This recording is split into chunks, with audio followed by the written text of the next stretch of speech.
Ziguinchor a vibré au rythme des riches sonorités de la Casamance à l'occasion de la 7e édition du carnaval de Santhiaba.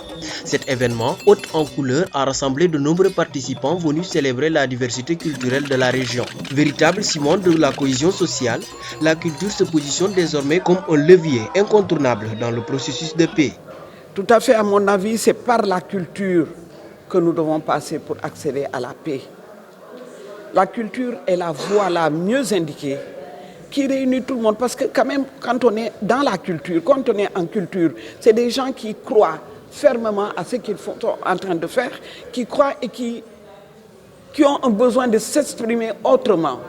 Et donc c'est par la culture, nous croyons fermement que c'est par la culture que nous arriverons à une paix définitive en Casamance. Au-delà de l'aspect folklorique et festif, le carnaval de Santhiaba s'inscrit dans une dynamique de renforcement des capacités des jeunes de la région dans divers domaines. Le carnaval de Santhiaba s'inscrit dans les missions d'Accent, qui sont de renforcer les capacités des jeunes, les stimuler leur créativité, mais aussi les accompagner à avoir un avenir beaucoup plus radieux.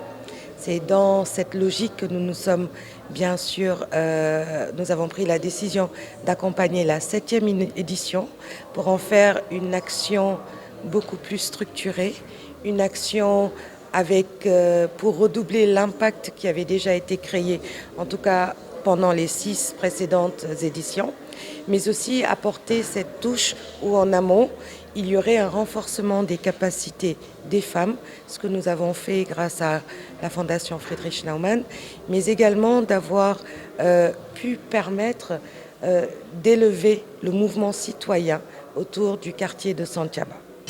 D'après elle, l'objectif est de faire de ce carnaval un véritable label pour la Casamance et de pérenniser ses activités culturelles. Tout à fait. Non seulement il va le dépasser, mais l'objectif c'est de faire de ce carnaval un véritable label pour la Casamance, au-delà même de Ziguinchor.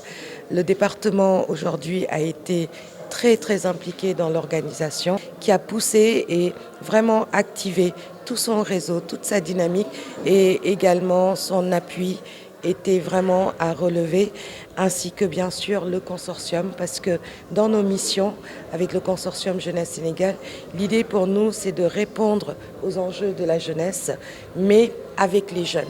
Et c'est la raison qui fait que nous avons lancé une plateforme d'éducation populaire pour pouvoir la revitaliser, mais la revitaliser aussi à travers cet événement.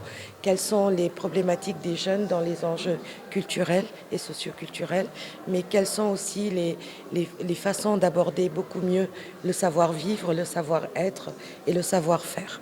Donc tout à fait, Campus Accent, ainsi que le consortium jeunesse et tous les partenaires continueront à accompagner cette initiative.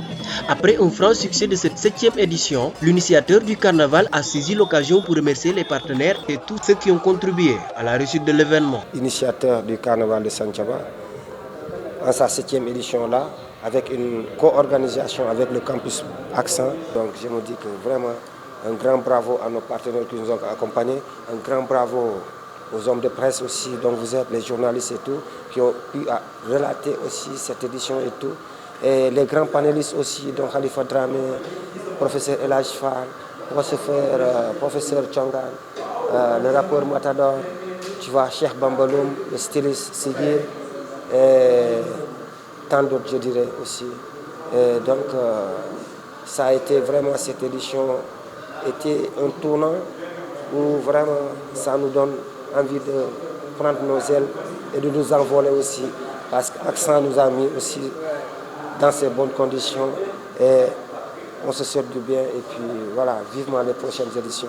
Et merci à tout le monde surtout. Pour rappel, ce carnaval a rassemblé toutes les couches sociales, défilant avec enthousiasme dans les artères du quartier Santhiaba. De nombreux jeunes y participaient pour la première fois. Reste à savoir quelle politique mettre en place pour pérenniser ce type d'initiative afin que la nouvelle génération puisse saisir toute l'importance des sociocultures dans une société en pleine modernisation.